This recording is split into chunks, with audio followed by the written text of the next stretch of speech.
നമസ്കാരം. സമഗ്ര വാർത്തകളുമായി ഉച്ചവാർത്ത തുടങ്ങുന്നു. ആദ്യം നോക്കാം പ്രധാന തലക്കെട്ടുകൾ. മാസപ്പടി കേസിൽ CMRLന് തിരിച്ചടി. ED അന്വേഷണം തുടരാൻ ഹൈക്കോടതി അനുമതി. നിയമവ്യവസ്ഥയെ വിലക്ക് വാങ്ങാൻ കഴിയില്ലെന്ന് വ്യക്തമാക്കുന്ന വിധിയെന്ന് ഷോൺ ജോർജ്. വീണയല്ല, പിണറായിയാണ് യഥാർത്ഥ പ്രതിയെന്നും ഷോൺ. പിണറായിയോ വീണയോ പ്രതിയായി EDക്ക് മുന്നിൽ ഒരൊറ്റ കേസെങ്കിലും ഉണ്ടോ എന്ന് AK ബാലൻ. കേസിലെ തുടർ നടപടികൾ ചർച്ച ചെയ്യാൻ എൻഫോഴ്സ്മെന്റ് ഡയറക്ടറേറ്റിന്റെ നിർണായക യോഗം കൊച്ചിയിൽ.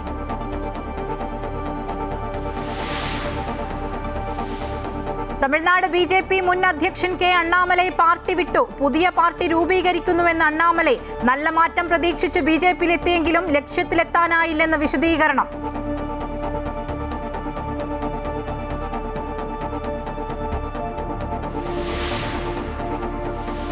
CPM സംസ്ഥാന സെക്രട്ടറി MV ഗോവിന്ദനെ വിമർശിച്ച് കോടിയേരി ബാലകൃഷ്ണന്റെ ഭാര്യ വിനോദിനി. കോടിയേരിയുടെ മരണശേഷം CPMന്റെ ഉന്നത നേതൃത്വത്തിൽ നിന്ന് നേരിട്ടത് കടുത്ത അവഗണന.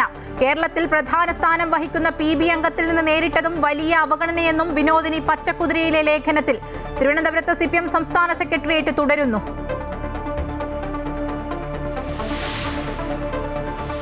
സംസ്ഥാനത്ത് കാലവർഷം എത്തി. എറണാകുളം മുതൽ കാസർഗോഡ് വരെ 8 ജില്ലകളിൽ ഓറഞ്ച് അലർട്ട്. 10-ാം തീയതി വരെ അതിശക്തമായ മഴ മുന്നറിയിപ്പ്. കേരള തീരത്ത് മീൻപിടുത്തത്തിന് വിലക്ക്.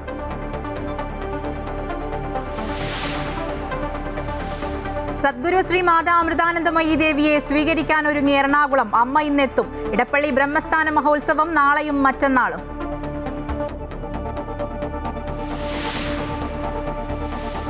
കോഴിക്കോട് മെഡിക്കൽ കോളേജ് ആശുപത്രിയിലെ ചികിത്സാ പിഴവിൽ അന്വേഷണം ഊർജിതം. 2 ദിവസത്തിനകം റിപ്പോർട്ട് നൽകാൻ അന്വേഷണ സമിതി. ശസ്ത്രക്രിയയിലെ പിഴവാണ് റീജിത്തിന്റെ മരണകാരണമെന്ന നിലപാടിൽ ഉറച്ച് ബന്ധുക്കൾ.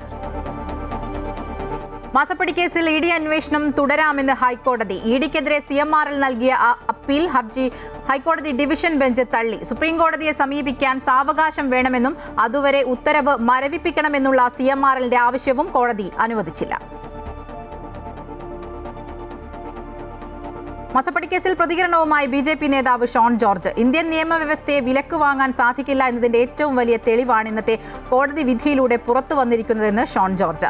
സുപ്രീം കോടതിയെ സമീപിക്കാനുള്ള സമയം പോലും കൊടുത്തിട്ടില്ല. ഇനി കൂടുതൽ അന്വേഷണത്തിലേക്ക് പോകാനും അറസ്റ്റിലേക്ക് പോകാനും EDക്ക് സ്വാതന്ത്ര്യമുണ്ട്. സത്യം വിജയിച്ചിരിക്കുകയാണെന്നും ഷോൺ ജോർജ് തൃശൂരിൽ പറഞ്ഞു. ഇന്ത്യൻ നിയമവ്യവസ്ഥയെ സ്വാഭാവികമായിട്ടും സ്വാധീനങ്ങൾ കൊണ്ടും വ്യവഹാരങ്ങൾ കൊണ്ടും താമസിപ്പിക്കാൻ കഴിയും. പക്ഷേ ഒരിക്കലും ഇന്ത്യൻ നിയമവ്യവസ്ഥയെയും വ്യവസ്ഥിതിയെയും വിലയ്ക്ക് വാങ്ങാൻ കഴിയില്ല എന്ന് ബോധ്യപ്പെടുത്തുന്ന കൂടിയാണ് ഈ വിധി. തീർച്ചയായിട്ടും ഇനി എൻഫോഴ്സ്മെൻറ്റ് ഡയറക്ടറേറ്റിന് അന്വേഷണവുമായി മുമ്പോട്ട് പോകാൻ യാതൊരു തടസ്സമില്ല. സുപ്രീം കോടതിയെ സമീപിക്കാൻ അവർ സമയം ചോദിച്ചിട്ട് പോലും കോടതി അനുവദിച്ചില്ല എന്നുള്ളതാണ് എനിക്കിപ്പോൾ മാധ്യമങ്ങളിൽ നിന്ന് അറിയാൻ കഴിയുന്നത്. അപ്പോൾ ഇനിയുള്ള ദിവസങ്ങളിൽ കൂടുതൽ നടപടി തെളിവുകൾ പ്രത്യേകിച്ച് ശേഖരിക്കേണ്ട കാര്യമുണ്ടെന്ന് ഞാൻ തോന്നുന്നില്ല. കാരണം വീണ SFIO എൻക്വയറിയിൽ തന്നെ വീണ പ്രതിയായിട്ടുള്ള, അതായത് സെക്ഷൻ 447 അനുസരിച്ചുള്ള ക്രൈം ചെയ്തിട്ടുണ്ട് എന്നുള്ള കാര്യം SFIO എൻക്വയറി തന്നെ വ്യക്തമാണ്. അതിലുള്ള ഡോക്യുമെന്റ്സ് തന്നെ അവിടെ വ്യക്തമാണ്. അതുകൊണ്ട് പിന്നെ കൂടുതലായ വലിയ അന്വേഷണങ്ങളിലേക്ക് പോകേണ്ട കാര്യം. പിന്നെ കൂടുതൽ അന്വേഷിക്കണമെങ്കിൽ ചോദ്യം ചെയ്യാം, അറസ്റ്റിലേക്ക് പോകാം. ഇത്തരം കാര്യങ്ങളൊക്കെ ED ആണ് തീരുമാനം എടുക്കേണ്ടത്. എങ്ങനെയാണെങ്കിലും ഈ കോടതി വിധിയിൽ വലിയ സന്തോഷം രേഖപ്പെടുത്തുന്നു. നീതി നടപ്പിലായി എന്ന് വിശ്വസിക്കുന്നു.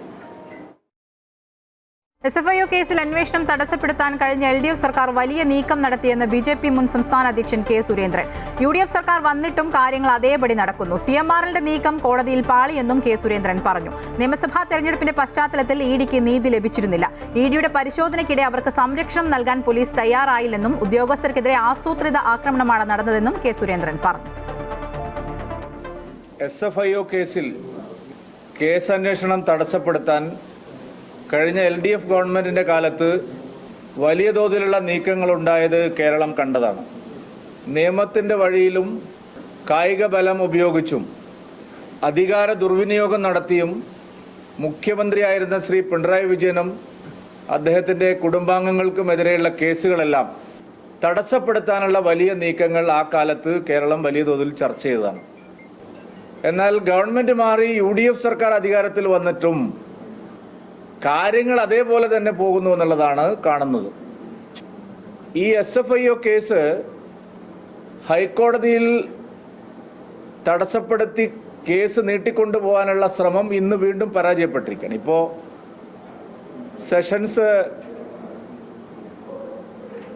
ഡിവിഷൻ ബെഞ്ച് അതും CMRLന്റെ ഹർജി തള്ളിയിരിക്കുക. അതുകൊണ്ട് കേസ് അന്വേഷണം സുഗമമായി നടക്കണം, വസ്തുതകൾ പുറത്തു വരണം എന്ന് കോടതികളിലും ഇപ്പോൾ ഉത്തരവുകളിലൂടെ ബോധ്യമായ കാര്യമാണ്. മാസപ്പടി കേസിന്റെ തുടക്കക്കാരൻ മാത്യു കുഴൽനാടൻ എന്ന AK ബാലൻ വിഷയം വിജിലൻസ് കോടതി നേരത്തെ തള്ളിയതാണ്. രാഷ്ട്രീയ പ്രേരിതമാണ് ആരോപണമെന്നും കോടതി കണ്ടെത്തിയിരുന്നുവെന്നും AK ബാലൻ പറഞ്ഞു. മാത്യുവിന് ശേഷം രംഗത്ത് വരുന്നത് ഷോൺ ജോർജ് ആണ്. ED അന്വേഷണത്തിനെതിരെ ഹൈക്കോടതിയെ CMRL സമീപിച്ചിരുന്നു. പിണറായി വിജയനോ വീണയോ പ്രതിയായി EDക്ക് മുന്നിൽ ഒരൊറ്റ കേസെങ്കിലും ഉണ്ടോ എന്നും അത് അന്വേഷിക്കട്ടെ എന്നും AK ബാലൻ പറഞ്ഞു. ഇതിലെവിടെയെങ്കിലും ഞാൻ ചോദിക്കുന്നത്, ഇതിലെവിടെയെങ്കിലും പിണറായി വിജയനോ വീണയോ പ്രതിയായിട്ടുള്ള ഒരു കേസ് ഉണ്ടോ? ഒരു FIR ഉണ്ടോ? അന്വേഷണത്തിൻ്റെ ഭാഗമായി എന്തെങ്കിലും EDയുടെ മുമ്പിലുണ്ടോ? അത് വിശദമാക്കാതെ അതിലേക്ക് പോകാതെയാണ് റെയ്ഡ് നടന്നത്. അപ്പോഴാണ് സിംഗിൾ ബെഞ്ചിൻ്റെ വിധിക്കെതിരായി ഡിവിഷൻ ബെഞ്ചിലേക്ക് CMRL പോയത്. ഇപ്പോൾ CMRL ഡിവിഷൻ ബെഞ്ചിന് പോയ സമയത്ത് ഇപ്പോൾ ഹൈക്കോടതി പറഞ്ഞു അന്വേഷിക്കാം, അതിലെന്താ തകരാറ്, അന്വേഷിക്കട്ടെ, അന്വേഷിച്ച് കുറ്റവാളികളെ നിയമത്തിൻ്റെ മുമ്പിൽ കൊണ്ടുവരട്ടെ. അതിന് ഞങ്ങളാരെങ്കിലും ഇതുവരെ എവിടെയെങ്കിലും എതിരായി നിന്നിട്ടുണ്ടോ? ഇൻകം ടാക്സ് ഇൻട്രീം സെറ്റിൽമെൻറ്റ് ബോർഡിൻ്റെ മുമ്പിൽ CMRL കൊടുത്ത അപ്പീലിൻ്റെ ഭാഗമായി അവർക്ക് prosecution immunity income tax interim settlement കൊടുത്തു. കാരണം ഞങ്ങൾക്ക് കിട്ടേണ്ടതൊക്കെ കിട്ടിയിട്ടുണ്ട്, ഇനി ഞങ്ങൾക്കിതിൽ പരാതിയില്ല എന്ന് പറഞ്ഞു. മാസപ്പടി കേസിലെ ഹൈക്കോടതി നിലപാട് CPMന്റെയും Pinarayi വിജയന്റെയും കരണത്തേറ്റ അടിയെന്ന് V Muraleedharan MLA. ED ഉദ്യോഗസ്ഥർക്കെതിരെയുള്ള ആക്രമണം ഗൂഢാലോചനയാണ്. ED ഉദ്യോഗസ്ഥരെ ആക്രമിച്ച കേസിൽ അറസ്റ്റിലായത് CPMന്റെ സ്ഥിരം ക്രിമിനലുകളാണെന്നും പോലീസിന് നേതാക്കൾക്കെതിരെ കേസെടുക്കാൻ ധൈര്യമില്ലെന്നും V മുരളീധരൻ പറഞ്ഞു.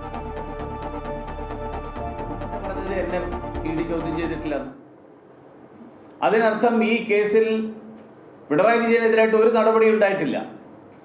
ഉണ്ടായിട്ടുള്ളത് മുഴുവൻ തന്നെ പിണറായി വിജയന്റെ മകൾക്കെതിരായിട്ടാണ്, വീണയ്ക്കെതിരായിട്ട് ഒരു കേസിൽ ക്രിമിനൽ കുറ്റം ചെയ്തു എന്ന് ബോധ്യമായതിൻ്റെ അടിസ്ഥാനത്തിൽ, സാഹചര്യ തെളിവുകളുടെ അടിസ്ഥാനത്തിൽ അന്വേഷണം നടക്കുമ്പോൾ പാർട്ടി അണികളെ ഇറക്കിവിട്ട് അക്രമം അഴിച്ചുവിടുന്നുണ്ടെങ്കിൽ അത് മാർക്സിസ്റ്റ് പാർട്ടിയുടെ എന്ത് രാഷ്ട്രീയ നിലപാടിൻ്റെ അടിസ്ഥാനത്തിലാണ് എന്നുള്ളത് ഈ നാട്ടിലെ ജനങ്ങൾക്കാർക്കും മനസ്സിലായിട്ടില്ല. അതുകൊണ്ടാണ് ഞാൻ പറഞ്ഞത്, മാർക്സിസ്റ്റ് പാർട്ടിയുടെ നേതാക്കന്മാർ അവർ നടത്തിയിട്ടുള്ള ഗൂഢാലോചനയുടെ ഫലമായിട്ടാണ് ഈ അക്രമം മുഴുവൻ തന്നെ നടന്നത്. മാത്രമല്ല, പിണറായിക്കെതിരായിട്ടുള്ള രാഷ്ട്രീയ വേട്ട എന്നുള്ളത് കോടതിയെ ബോധ്യപ്പെടുത്തുന്നതിലടക്കം CMRLും CPMും പരാജയപ്പെട്ടിരിക്കുകയാണ്. ഇവിടെ ഒരു തരത്തിലുള്ള രാഷ്ട്രീയ വേട്ടയും നടന്നിട്ടില്ല. മാസപ്പടി കേസിൽ ED അന്വേഷണം തുടരാമെന്ന് ഹൈക്കോടതി. EDക്കെതിരെ CMRL നൽകിയ അപ്പീൽ ഹർജി ഹൈക്കോടതി ഡിവിഷൻ ബെഞ്ച് തള്ളിയിരിക്കുന്നു. സുപ്രീം കോടതിയെ സമീപിക്കാൻ സാവകാശം വേണമെന്നും അതുവരെ ഉത്തരവ് മരവിപ്പിക്കണമെന്നുള്ള CMRLന്റെ ഹർജി കോടതി അനുവദിച്ചതുമില്ല.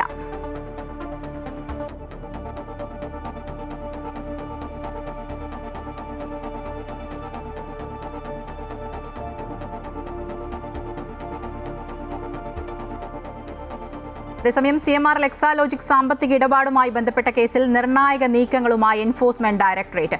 കേസിന്റെ അന്വേഷണ പുരോഗതി വിലയിരുത്താനായി ED ഡയറക്ടർ രാഹുൽ നവീൻ കൊച്ചിയിൽ ഉദ്യോഗസ്ഥരുമായി കൂടിക്കാഴ്ച നടത്തുന്നു. കേസിൽ തുടർ നടപടികളും യോഗത്തിൽ ചർച്ചയാകുന്നുണ്ട്. ഹൈക്കോടതിയിൽ നിന്നും അനുകൂല വിധി വന്ന പശ്ചാത്തലത്തിൽ വീണ ഉൾപ്പെടെയുള്ള പ്രതികൾക്ക് നോട്ടീസ് അയച്ച് ചോദ്യം ചെയ്യലിന് വിളിപ്പിക്കാൻ സാധ്യതയുണ്ട്. മാത്രമല്ല, ED ഉദ്യോഗസ്ഥർക്കെതിരായി ഉണ്ടായ ആക്രമണത്തിലെ നിയമ നടപടികളും ചർച്ച ചെയ്യും. എന്തായാലും CMRLന്റെ ഹർജി ഹൈക്കോടതി ഡിവിഷൻ ബെഞ്ച് തള്ളിയിരിക്കുകയാണ്. രാജേഷ്, CMRLന് കനത്ത തിരിച്ചടിയാണ് ഇപ്പോൾ ഹൈക്കോടതിയിൽ നിന്നും ഉണ്ടായിരിക്കുന്നത്. എന്തൊക്കെ കാരണങ്ങൾ ചൂണ്ടിക്കാട്ടിയാണ് ഇപ്പോൾ ഹൈക്കോടതി EDക്ക് അന്വേഷണം തുടരാമെന്ന് വ്യക്തമാക്കിയിരുന്നു? എങ്ങനെയൊക്കെയായിരുന്നു CMRLന്റെ ഉൾപ്പെടെ വാദങ്ങൾ? ഈ കേസിൽ നിയമപരമായിട്ട് പരിശോധിക്കുകയാണെങ്കിൽ തിരിച്ചടി മാത്രമല്ല, CMRL ഹൈക്കോടതിയെ സമീപിച്ചത് ഒരു അന്വേഷണം തടയാനാണ് എന്ന് ഹൈക്കോടതിക്ക് വ്യക്തമായി ബോധ്യപ്പെട്ടിട്ടുള്ള കാര്യമാണ്. അതായത് ഒരു കുറ്റകൃത്യം നടന്നു എന്ന് ഒരു അന്വേഷണ ഏജൻസിക്ക് തോന്നിയാൽ ആ സംശയം മാത്രം മതി അവർക്ക് അന്വേഷണം നടത്താൻ. ഈ അന്വേഷണം നടത്തുന്നത് പോലും തടയണമെന്ന് ആവശ്യപ്പെട്ടാണ് ഹൈക്കോടതിയെ സമീപിച്ചിരുന്നത്. സിംഗിൾ ബെഞ്ചിൽ ഹർജി കൊടുത്തു, ഇന്ററിം സ്റ്റേ മേടിച്ചു. പക്ഷെ ഒരു 1.5-2 കൊല്ലത്തോളം ഈ അന്വേഷണം തടയാൻ അവർക്ക് സാധിച്ചു. ഇത് പൂർണ്ണമായിട്ടും മനസ്സിലാക്കിക്കൊണ്ടാണ് SFIO റിപ്പോർട്ട് വന്ന അതേ സമയത്ത് തന്നെ സിംഗിൾ ബെഞ്ച് CIDക്ക് അന്വേഷണം തുടരാം എന്ന് പറഞ്ഞ് ഉത്തരവ് കൊടുത്തത്. ഇതേ ഉത്തരവ് ചോദ്യം ചെയ്തുകൊണ്ടാണ് ഇപ്പോൾ ഡിവിഷൻ ബെഞ്ചിൽ സമീപിച്ചത്. ഡിവിഷൻ ബെഞ്ചിലും ഇതേ കാര്യങ്ങൾ, അതായത് ഇടക്കാല ഉത്തരവ് വേണം, അന്വേഷണം തടയണം. ഇതാണ് CMRLന്റെ ആവശ്യം. CMRL മാത്രമല്ല, വീണ അല്ലെങ്കിൽ ആരോപണ വിധേയരായ മറ്റാരെങ്കിലും, മുൻ മുഖ്യമന്ത്രി വരെ ആരോപണ വിധേയരാണ് ഇപ്പോൾ ഇതിനകത്ത്. എങ്കിൽ പോലും ഇവരുടെ എല്ലാവരുടെ ആവശ്യം ഈ അന്വേഷണം മുന്നോട്ട് പോകരുത് എന്നുള്ളതാണ്. ഇതുകൊണ്ടാണ് കോടതി ചോദിച്ചത്, നിങ്ങൾ തെറ്റ് ചെയ്തിട്ടില്ലെങ്കിൽ എന്തുകൊണ്ട് അന്വേഷണത്തെ ഭയപ്പെടുന്നു? അന്വേഷണം നടന്നോട്ടെ. പക്ഷെ തെറ്റ് ചെയ്തിട്ടുണ്ട് എന്നുള്ള പ്രഥമ ദൃഷ്ട്യാ ഈ കാര്യത്തിൽ കള്ളപ്പണം വെളുപ്പിച്ചിട്ടുണ്ടോ എന്നുള്ള കാര്യം വരെ എൻഫോഴ്സ്മെന്റ് ഡയറക്ടറേറ്റ് കണ്ടുപിടിച്ചിട്ടുണ്ട്. അതുകൊണ്ട് തന്നെയാണ് എൻഫോഴ്സ്മെന്റ് ഡയറക്ടറേറ്റ് കൃത്യമായ കാര്യങ്ങൾ ഹൈക്കോടതിയിൽ ഉന്നയിച്ചത്. ആ കാര്യങ്ങൾ പരിഗണിച്ച് തന്നെയാണ് ഹൈക്കോടതി ഇപ്പോൾ അന്വേഷണം തുടരട്ടെ എന്ന ഒരു ഉത്തരവ് നൽകിയത്. ഈ ഉത്തരവ് സുപ്രീം കോടതിയിൽ പോകാൻ വേണ്ടി 15 ദിവസത്തേക്ക് സ്റ്റേ ചെയ്യണമെന്ന ആവശ്യം പോലും ഡിവിഷൻ ബെഞ്ച് അംഗീകരിച്ചില്ല. ഇടക്കാല ഉത്തരവ് അതിൽ ഒരു ജനങ്ങൾക്ക് കൃത്യമായിട്ട് മനസ്സിലാകാൻ വേണ്ടി ഞാൻ പറയുവാണ്. ഇടക്കാല ഉത്തരവ് ഹൈക്കോടതിയിൽ ഒരു കേസ് കൊടുത്തിട്ട് ഇടക്കാല ഉത്തരവ് ഉണ്ടായാൽ പിന്നെ ആ കേസ് 1-2 കൊല്ലം കഴിഞ്ഞ് ഒരുപക്ഷെ ഹിയറിംഗ് ലിസ്റ്റിലേക്കൊക്കെ പെടുത്തി വർഷങ്ങൾക്ക് ശേഷമായിരിക്കും ഈ കേസ് ഹൈക്കോടതിയുടെ ബെഞ്ചിൽ വരിക. അതുകൊണ്ട് തന്നെയാണ് ഡിവിഷൻ ബെഞ്ച് ഇത് ഇടക്കാല ഉത്തരവ് വേണ്ട, 5 ദിവസം കൊണ്ട് ഞങ്ങൾ വാദം കേട്ട് തീരുമാനിക്കാം എന്ന് പറഞ്ഞുകൊണ്ട് ഇപ്പോൾ CMRLന്റെ ഹർജി തള്ളിയത്. ഹൈക്കോടതിക്കും ബോധ്യപ്പെട്ടു ഇതിൽ ഇടപാട് നടന്നിട്ടുണ്ട്, അനധികൃതമായിട്ടുള്ള ശരി. എന്തായാലും മാസപ്പടി കേസിൽ CMRL നൽകിയ ഹർജി ഹൈക്കോടതി ഡിവിഷൻ ബെഞ്ച് തള്ളിയിരിക്കുകയാണ്. അന്വേഷണവുമായി ഇഡിക്ക് മുന്നോട്ട് പോകാം എന്നാണിപ്പോൾ ഹൈക്കോടതി ഡിവിഷൻ ബെഞ്ച് വ്യക്തമാക്കിയിരിക്കുന്നത്. അഡ്വക്കേറ്റ് രാജേഷാണ് വിവരങ്ങൾ നൽകിയത്. തമിഴ്നാട് മുൻ BJP അധ്യക്ഷൻ K. അണ്ണാമലൈ പാർട്ടി വിട്ടു. അണ്ണാമലയുടെ രാജി ഔദ്യോഗികമായി സ്വീകരിച്ചു. പുതിയ പാർട്ടി രൂപീകരിക്കുമെന്ന് അണ്ണാമലൈ. നല്ല മാറ്റം പ്രതീക്ഷിച്ച് BJPയിലെത്തിയെങ്കിലും ലക്ഷ്യത്തിലെത്താനായില്ലെന്ന് അണ്ണാമലൈ പറഞ്ഞു. ജിഷ്ണു ഉണ്ട് കൂടുതൽ വിവരങ്ങളുമായി. ജിഷ്ണു, പുതിയ പാർട്ടി അദ്ദേഹം രൂപവത്കരിച്ചിരിക്കുകയാണ്. സമവായ നീക്കങ്ങളെല്ലാം അസ്ഥാനത്തായിരിക്കുകയാണ്. അതൊരു മൂവ്മെന്റ് എന്ന നിലയിലാണ് ആ ഒരു പാർട്ടി എന്നാണ് നേരത്തെ വാർത്താ സമ്മേളനത്തിൽ അദ്ദേഹം വ്യക്തമാക്കിയിരിക്കുന്നു. എങ്ങനെയാണ് തമിഴ്നാട് രാഷ്ട്രീയത്തിൽ അദ്ദേഹത്തിന്റെ മുന്നോട്ടുള്ള ഒരു പോക്ക്? മായ, BJPയുടെ തമിഴ്നാട് മുൻ സംസ്ഥാന അധ്യക്ഷൻ അണ്ണാമലയുടെ രാജി ഇന്ന് BJPയുടെ ദേശീയ നേതൃത്വം ഔദ്യോഗികമായി അംഗീകരിച്ചിരുന്നു. അത് സംബന്ധിച്ച് ഔദ്യോഗികമായ പത്രക്കുറിപ്പ് BJP ദേശീയ നേതൃത്വം പുറത്തിറക്കി. അതിന് തൊട്ടുപിറകെയാണ് അണ്ണാമല ഇത്തരത്തിലൊരു പ്രതികരണം നടത്തിയിട്ടുള്ളത്. പാർട്ടി വിടാനുള്ള കാരണം പുതിയ പാർട്ടി രൂപീകരിക്കും തുടങ്ങിയിട്ടുള്ള അദ്ദേഹത്തിന്റെ പ്രതികരണം വളരെ കൃത്യമായി തന്നെ തമിഴ്നാട് കേന്ദ്രീകരിച്ചുകൊണ്ട് ജനസേവനം നടത്തുന്നതിന് പുതിയ പാർട്ടി രൂപീകരിക്കും എന്നുള്ളതാണ് അണ്ണാമല വ്യക്തമാക്കിയിട്ടുള്ളത്. ഇനി തമിഴ്നാട് രാഷ്ട്രീയത്തെ സംബന്ധിച്ച് ഏറ്റവും പ്രധാനപ്പെട്ട ചോദ്യം K. അണ്ണാമലയുടെ പാർട്ടിയുടെ സ്വഭാവം എന്തായിരിക്കും എന്നുള്ളത് തന്നെയാണ്. കാരണം പുതിയ പാർട്ടി രൂപീകരിക്കുന്നതിന് മുൻപ് രാജിവെക്കാനുള്ള തീരുമാനം എടുത്തതിന് ശേഷം അണ്ണാമലയെ ഡൽഹിയിലെത്തിയിരുന്നു. BJPയുടെ ദേശീയ അധ്യക്ഷൻ നിതിൻ നബീൻ, കേന്ദ്ര ആഭ്യന്തരമന്ത്രി അമിത്ഷാ എന്നിവരുമായി കൂടിക്കാഴ്ച നടത്തിയതിനു ശേഷമാണ് അണ്ണാമല മടങ്ങിയത്. രാജി തീരുമാനം എടുത്തതിന് ശേഷമാണ് അദ്ദേഹം ഡൽഹിയിലെത്തിയത്. ചില അനുനയ നീക്കങ്ങൾ BJP കേന്ദ്ര നേതൃത്വത്തിന്റെ ഭാഗത്തുനിന്നുണ്ടായിരുന്നു. രാജ്യസഭയിലേക്കും അതുവഴി കേന്ദ്ര മന്ത്രിസഭയിലേക്കും എത്തിക്കാം എന്നതുവരെയുള്ള ചില വാഗ്ദാനങ്ങൾ അണ്ണാമലയ്ക്ക് മുൻപിലേക്ക് വെച്ചെങ്കിലും അത്തരത്തിലുള്ള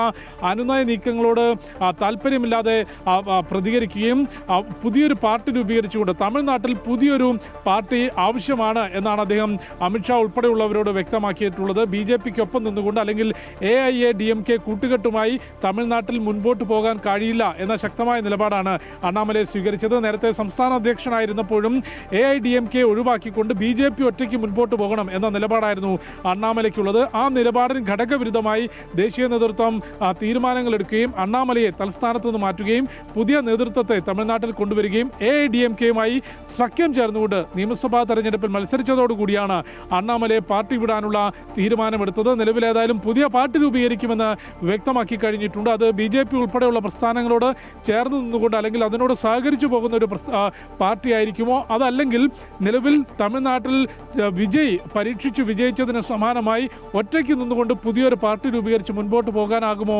അണ്ണാമലയ്ക്ക് എന്നുള്ളതാണ് നോക്കിക്കാണരുത്. ഏതായാലും BJP ഔദ്യോഗികമായി രാജ്യം അംഗീകരിച്ചു കഴിഞ്ഞു. പുതിയ പാർട്ടി രൂപീകരിക്കുമെന്ന് അണ്ണാമലയെ പ്രഖ്യാപിച്ചു. ദേശീയ പ്രസ്ഥാനങ്ങൾക്ക് തമിഴ്നാടിന് മനസ്സിലാകുന്ന ഭാഷ സംസാരിക്കാൻ സാധിക്കുന്നില്ല എന്ന വിമർശനവും അണ്ണാമലൈ ഉയർത്തിയിട്ടുണ്ട്.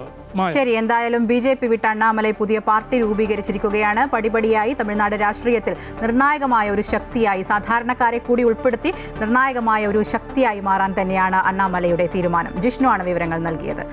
MV ഗോവിന്ദന് നേരെ മുനവെച്ച വിമർശനവുമായി കോടിയേരി ബാലകൃഷ്ണന്റെ ഭാര്യ വിനോദിനി. കോടിയേരിയുടെ മരണശേഷം CPM-ന്റെ ഉന്നത നേതൃത്വത്തിൽ നിന്ന് നേരിട്ടത് ക്രൂരമായ അവഗണനയെന്ന വിനോദിനി. തങ്ങളെ നേതാക്കൾ തിരിഞ്ഞുപോലും നോക്കിയില്ലെന്നും ഉന്നത പദവിയിലിരിക്കുന്ന PB അംഗം ആവശ്യത്തിന് വിളിച്ചാൽ ഫോൺ എടുക്കാറില്ലെന്നും വിനോദിനി പറഞ്ഞു. പച്ചക്കുതിര മാസികയ്ക്ക് നൽകിയ അഭിമുഖത്തിലാണ് വിനോദിനി ബാലകൃഷ്ണന്റെ പ്രതികരണം. CPM പാർട്ടി നേതൃത്വത്തിനെതിരെ തുറന്നടിക്കുകയാണ് CPM മുൻ സംസ്ഥാന സെക്രട്ടറി അന്തരിച്ച കോടിയേരി ബാലകൃഷ്ണന്റെ ഭാര്യ വിനോദിനി. കോടിയേരി മരിച്ച ശേഷം കുടുംബത്തെ തിരിഞ്ഞു നോക്കിയിട്ടില്ല.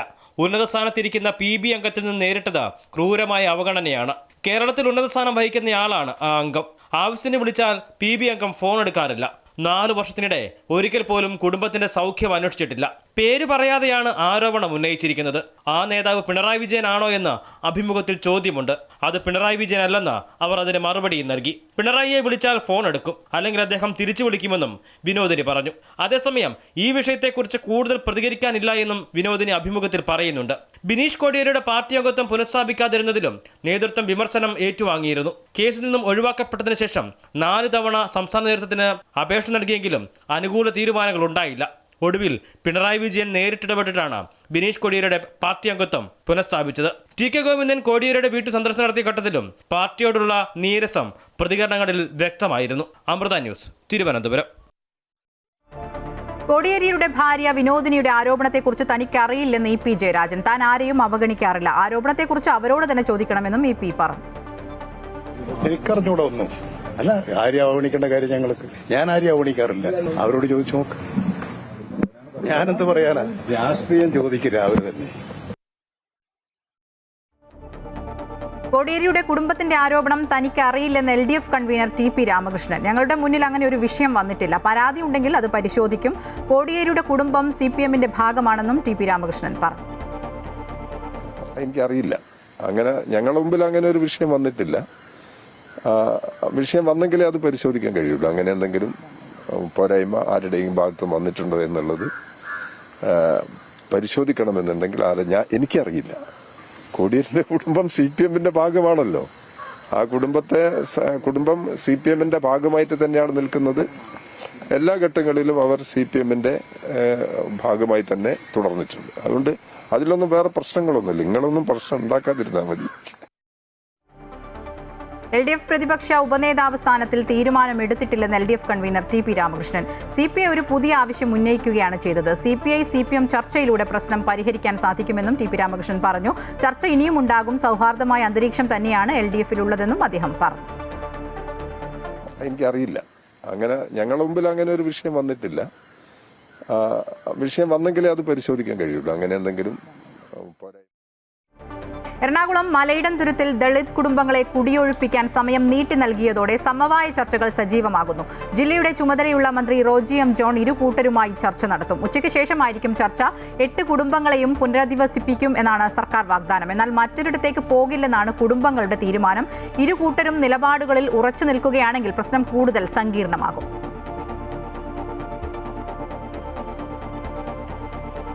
വൃക്കയിലെ കല്ല് നീക്കം ചെയ്യുന്നതിനുള്ള ശസ്ത്രക്രിയയിലെ പിഴവിനെ തുടർന്ന് കോഴിക്കോട് നാദാപുരം സ്വദേശി റീജിത്ത് മരിച്ച സംഭവത്തിൽ വകുപ്പുതല അന്വേഷണം ആരംഭിച്ചു. അന്വേഷണത്തിനായി 3-ാം സമിതിയെ നിയോഗിച്ചു. 48 മണിക്കൂറിനകം അന്വേഷണ റിപ്പോർട്ട് നൽകണമെന്നാണ് മെഡിക്കൽ പ്രിൻസിപ്പൽ ആവശ്യപ്പെട്ടിട്ടുള്ളത്.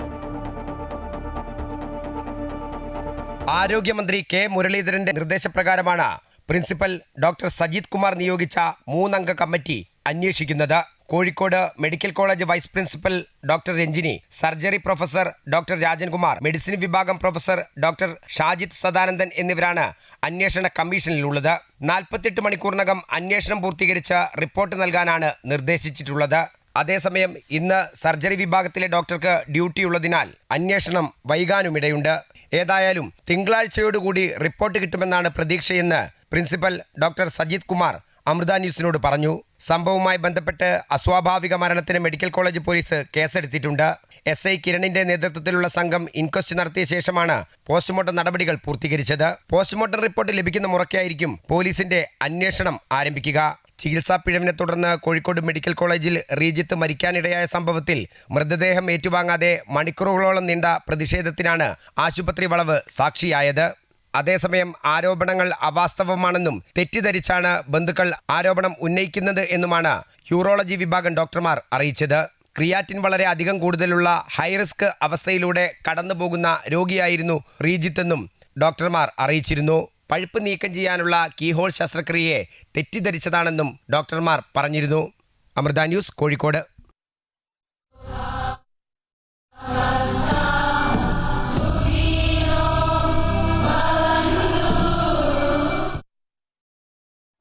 ഇടപ്പള്ളി ബ്രഹ്മസ്ഥാന ക്ഷേത്ര മഹോത്സവത്തിനായി ഇന്ന് കൊച്ചിയിലെത്തുന്ന അമ്മയെ സ്വീകരിക്കാൻ എറണാകുളം നഗരം ഒരുങ്ങി.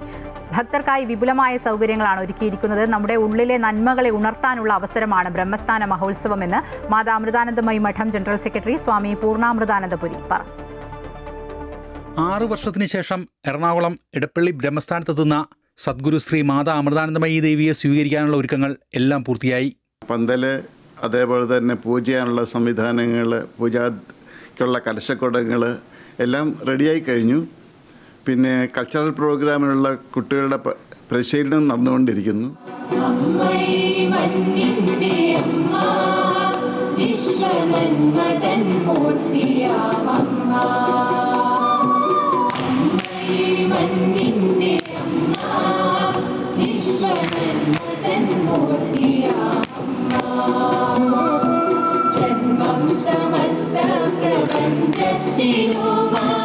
വെള്ളിയാഴ്ച വൈകിട്ട് കൊച്ചിയിലെത്തുന്ന അമ്മയെ താന്ത്രിക ആചാര്യൻ സൂര്യകാലടി സൂര്യൻ സുബ്രഹ്മണ്യൻ ഭട്ടതിരിപ്പാട് പൂർണ്ണ കുംഭം നൽകി സ്വീകരിക്കും. 2 ദിവസങ്ങളിലും രാവിലെ 11-ന് അമ്മയുടെ അനുഗ്രഹ പ്രഭാഷണവും ഭക്തിഗാനസുതയും ധ്യാനവും തുടർന്ന് അമ്മയുടെ ദിവ്യദർശനവും ഉണ്ടാകും. അപ്പം നമ്മിലെ നന്മകളെ ഉണർത്താനുള്ള അനേക അവസരങ്ങളാണ് ഈ ഉത്സവ വേദിയിൽ ഒരുക്കിയിരിക്കുന്നത്. അതേപോലെ തന്നെ വൃക്ഷങ്ങളെ സ്നേഹിക്കുന്ന, പ്രകൃതിയെ സ്നേഹിക്കുന്ന പുതിയ തലമുറയ്ക്ക് ആവേശം പകർന്നുകൊണ്ട് അമ്മയുടെ വിഷുത്തൈ നീട്ടം പദ്ധതിയുടെ ഭാഗമായിട്ട് അമ്മ വൃക്ഷത്തൈ വിതരണം ചെയ്യുന്ന ഒരു പരിപാടി ഉണ്ടാവും.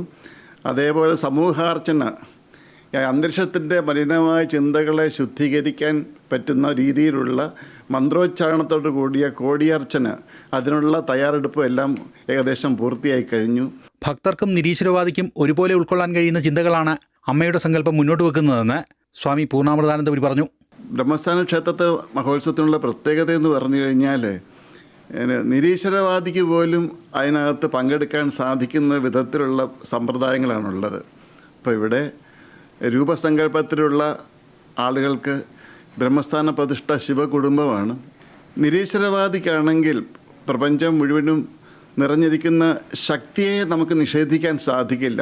തൻ്റെ ഉള്ളിലുള്ള ആന്തരിക ശക്തിയെ ഉണർത്താനുള്ള പരിശീലനത്തിൻ്റെ ഭാഗമാണ്. Amrita TV super star juniors Omkar bhajan group അവതരിപ്പിക്കുന്ന പ്രത്യേക സംഗീത പരിപാടി, അമൃത വിശ്വവിദ്യാപീഠത്തിന് കീഴിലുള്ള വിദ്യാഭ്യാസ സ്ഥാപനങ്ങളിലെ വിദ്യാർത്ഥികൾ അവതരിപ്പിക്കുന്ന വിവിധ കലാപരിപാടികൾ എന്നിവ മഹോത്സവത്തിന്റെ ഭാഗമായി നടക്കും.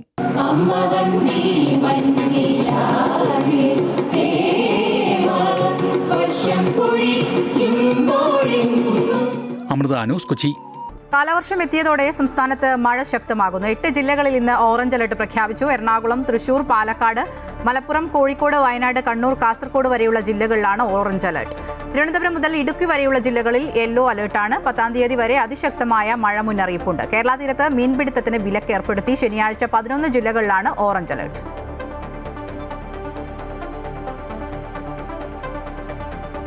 അടിസ്ഥാന സൗകര്യ വികസനത്തിന് കരുതലേകി കൊട്ടിയൂർ ദേവസ്വം. പാർക്കിംഗ്, അന്നദാനപുര, താമസ സൗകര്യം തുടങ്ങി വിപുലമായ ക്രമീകരണങ്ങളാണ് ഒരുക്കിയിട്ടുള്ളത്. കഴിഞ്ഞ വർഷം 1.5 കോടിയിലേറെ ഭക്തരാണ് വൈശാഖ മഹോത്സവത്തിന് എത്തിച്ചേർന്നത്.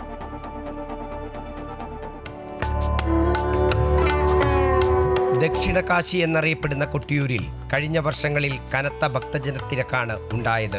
ആവശ്യത്തിന് വാഹന പാർക്കിംഗ് ഇല്ലാത്തതും അടിസ്ഥാന സൗകര്യങ്ങളിലെ അപര്യാപ്തതയും ഭക്തജനങ്ങൾക്ക് വലിയ പ്രതിസന്ധിയായി. ഇത് കണക്കിലെടുത്ത് വിപുലമായ ക്രമീകരണങ്ങളാണ് കൊട്ടിയൂർ ദേവസ്വം ഇത്തവണ ഒരുക്കിയിട്ടുള്ളത്. 12 കോടി രൂപയുടെ നവീകരണ പ്രവർത്തനങ്ങൾ ഇതിനോടകം തന്നെ പൂർത്തീകരിച്ചിട്ടുണ്ട്.